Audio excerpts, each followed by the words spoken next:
Assalamualaikum warahmatullahi wabarakatuh. Selamat malam teman-teman semuanya. Di sini saya mewakili dari kelompok 8 dan kami akan mempresentasikan hasil diskusi kami yang berjudul membaca dan analisis wacana pesan tersurat. Dan kami beranggotakan 3 orang. Yang pertama Eni Mahesti dengan NIM 205211304. Kemudian Adit Yahya Pratama dengan NIM 205211305 dan Sidik Dwi Prasetyo dengan NIM 205211306. Langsung saja untuk ke pembahasan. Yang pertama, hakikat membaca. Hakikat membaca adalah kemampuan untuk mengenal kembali simbol-simbol tulisan dan kemampuan untuk menghubungkan informasi baru yang terdapat dalam teks dengan pengalaman pembaca dalam upaya menafsirkan atau memahami pesan-pesan yang disampaikan oleh penulis melalui bahasa tulis. Yang selanjutnya adalah proses membaca. Yang pertama ada proses bottom up bawah atas, yaitu suatu aktivitas membaca yang dimulai menganalisa informasi tulisan dari huruf, suku kata, dan kata-kata secara berurutan untuk menemukan makna dari teks. Yang kedua ada proses top down atas bawah, yaitu menekankan bahwa proses informasi selama membaca dilakukan pembaca dengan menghubungkan pengalaman dan pengetahuannya dengan pesan penulis. Yang ketiga ada proses interaktif, yaitu suatu kegiatan membaca yang mempergunakan pengetahuan dan pengalaman membaca maupun informasi tulisan untuk memperoleh makna teks. Yang ketiga ada wacana. Wacana yaitu merupakan rangkaian ujar atau rangkaian tindak tutur yang mengungkapkan satu hal atau subjek yang disajikan secara teratur, sistematis dalam satu kesatuan yang koheren, dibentuk oleh unsur segmental maupun non-segmental. Atau dapat juga kita kaitkan bahwa wacana adalah satuan bahasa yang terlengkap dan tertinggi atau terbesar di atas kalimat atau klausa dengan koherensi yang tinggi dan berkesinambungan baik disampaikan secara lisan maupun tertulis. Pengertian analisis wacana dari segi analisisnya, ciri, dan sifat wacana itu dapat dikemukakan sebagai berikut. Yang pertama, analisis wacana membahas kaidah memakai bahasa di dalam masyarakat atau rule of use. Analisis wacana merupakan usaha memakai makna tuturan dalam konteks, teks, dan situasi. Yang kedua, analisis wacana merupakan pemahaman rangkaian tuturan melalui interpretasi sematik. Yang ketiga, analisis wacana berkaitan dengan pemahaman bahasa dalam tindak berbahasa atau what is said from what is done. Yang keempat, analisis wacana diarahkan kepada masalah memakai bahasa secara fungsional atau functional use of language. Sejarah analisis wacana. Analisis wacana baru berkembang dengan pesat sejak pertengahan 2 dasawarsa yang lalu. Menurut McCarthy dalam Carlina, Halleck Harris telah mempublikasikan makalah dengan judul Discourse Analysis pada tahun 1952 ketika para linguis hanya peduli pada analisis kalimat. Harris tertarik pada distribusi unsur linguistik di teks dan hubungan teks dengan situasi sosial. Menurutnya, analisis wacana mulai berkembang pada tahun 60-an dan awal tahun 70-an. Di Indonesia, kajian wacana sudah dimulai oleh linguis Indonesia pada pertengahan tahun 70-an. Karya mereka berupa artikel, laporan penelitian, dan buku panduan yang sudah dipublikasikan. Publikasi kajian wacana tersebut antara lain Kridalaksana 1978, Darjowijojo 1986, Samsuri 1987, Meliono dan kawan-kawan 1988, dan Talay 1988. Manfaat analisis wacana. Yang pertama, membantu masyarakat memahami berbagai permasalahan yang terjadi sekaligus mencari solusinya. Dengan adanya analisis wacana dapat membantu masyarakat untuk berpikir kritis dalam menghadapi berbagai permasalahan yang ada di dalam masyarakat berkaitan dengan pengemis yang menjamur di mana-mana, kemacetan lalu lintas, dan lain sebagainya. Yang kedua, sebagai bahan pertimbangan untuk menentukan langkah yang akan diambil setelah melihat fakta yang berkembang di masyarakat. Dalam sebuah analisis wacana, pasti di dalamnya terdapat berbagai pandangan yang didukung oleh pemikiran-pemikiran yang logis. Dengan adanya bahan pertimbangan ini akan semakin memudahkan masyarakat dalam menentukan langkah.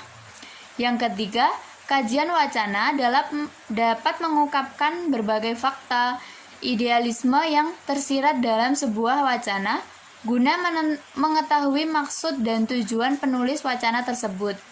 Kajian wacana ini terutama adalah manfaat kajian wacana kritis. Kajian ini akan membantu masyarakat dalam memahami lebih dalam berkaitan dengan domisili kekuasaan yang ada di dalam wacana. Yang keempat, membongkar nilai-nilai yang terkandung dalam sebuah wacana. Nilai-nilai ini tertentu adalah nilai-nilai kebenaran yang sebenarnya, bukan sekedar kamuflase permainan bahasa. Masyarakat akan dituntun untuk memilah mana nilai yang baik dan mana yang tidak, sekaligus mendukung nilai-nilai baik tersebut tumbuh subur dalam budaya masyarakat. Misalnya, nilai kerukunan, kebersamaan, toleransi, dan lain sebagainya. Syarat kewacanaan suatu teks. Ada 7 syarat kewacanaan suatu teks, yaitu yang pertama, kohesi. Kohesi yaitu cara bagaimana komponen yang satu berhubungan dengan komponen yang lain. Komponen yang dimaksud di sini yaitu bisa berupa kata dengan kata, kalimat satu dengan kalimat lain berdasarkan sistem bahasa itu. Yang kedua, koherensi, yaitu cara bagaimana komponen-komponen wacana yang konfigurasi, konsep, dan hubungan menjadi relevan dan saling mengikat. Yang ketiga, intensionalitas, yaitu sikap penghasil wacana agar perangkat kejadian-kejadian membentuk sarana teks yang bersifat kohesif maupun koheren dalam melaksanakan keinginan penghasil, seperti mengatur pembagian pengetahuan atau memperoleh sasaran yang dirinci dalam suatu rancangan. Yang keempat, akseptabilitas. Akseptabilitas suatu wacana menunjukkan beberapa besar keberterimaan wacana bagi penerima wacana. Baik, yang selanjutnya, syarat kewacanaan suatu teks wacana. Ada 7 syarat kewacanaan suatu teks. Yang pertama, kohesi, yaitu cara bagaimana komponen yang satu berhubungan dengan komponen yang lain. Yang kedua, koherensi, yaitu cara bagaimana komponen-komponen wacana yang berupa konfigurasi konsep dan hubungan menjadi relevan dan saling mengikat. Yang ketiga, intensionalitas, yaitu sikap penghasil wacana agar perangkat kejadian-kejadian membentuk sarana teks yang bersifat kohesif maupun koheren dalam melaksanakan keinginan penghasil. Yang keempat, akseptabilitas, yaitu suatu wacana menunjukkan seberapa besar keberterimaan wacana bagi penerima wacana. Yang kelima, informativitas, yaitu seberapa besar suatu wacana berkadar informasi bagi penerima wacana. Selanjutnya, situasionalitas, yaitu faktor-faktor yang menyebabkan suatu wacana relevan dengan situasi yang sedang berlangsung. Selanjutnya, keinterwacanaan, yaitu segala hal yang berhubungan dengan faktor-faktor yang menyebabkan penggunaan wacana yang satu bergantung pada pengetahuan tentang satu wacana atau lebih. Selanjutnya, pemahaman wacana tulisan. Pearson dan Jackson menyimpulkan pengertian pemahaman sebagai berikut. Pemahaman adalah membangun jembatan aritara yang baru dan yang sudah diketahui. Pemahaman mempunyai seperangkat implikasi yang rumit tentang proses itu sendiri dan tentang pengajaran. Meliputi yang pertama, pemahaman bersifat aktif, bukan pasif. Yang kedua, pemahaman memerlukan sejumlah besar pengambilan kesimpulan. Yang ketiga, pemahaman merupakan dialog antara penulis dan pembaca. Berdasarkan pengertian pemahaman ini dapat disimpulkan bahwa memahami wacana tulisan jauh lebih kompleks daripada sekedar menganalisa simbol-simbol yang tertera pada halaman tulisan. Pemahaman wacana tulisan merupakan peintegrasian informasi yang terdapat dalam teks yang dengan pengetahuan dasar atau pengetahuan skematis. Selanjutnya, pesan tersurat.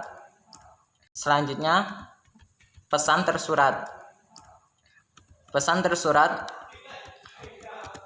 yang terdiri dari dua kata, yaitu pesan dan tersurat. Pesan menurut bahasa Inggris yaitu message adalah setiap pemberitahuan atau kata komunikasi baik lisan maupun tertulis yang dikirimkan dari satu orang ke orang lain. Pesan menjadi inti dari setiap proses komunikasi yang terjalin. Arti tersurat adalah makna gampang dimengerti dari suatu bacaan atau pembicaraan, sebab makna tersebut terlihat secara langsung di dalamnya.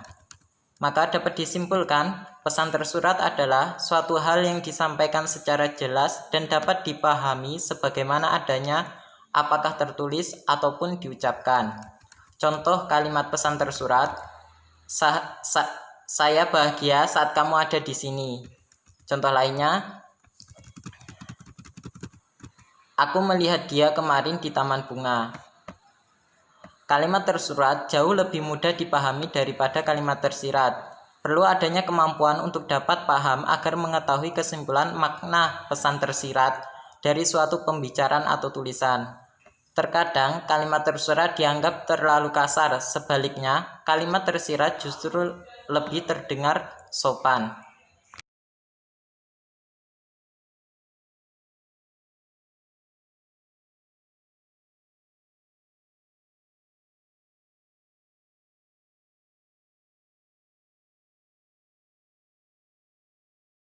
Sekian presentasi dari kelompok kami. Saya mewakili kelompok 8 meminta maaf apabila banyak kekurangan baik dalam hal materi maupun dalam hal penyampaiannya. Terima kasih atas partisipasinya. Wassalamualaikum warahmatullahi wabarakatuh.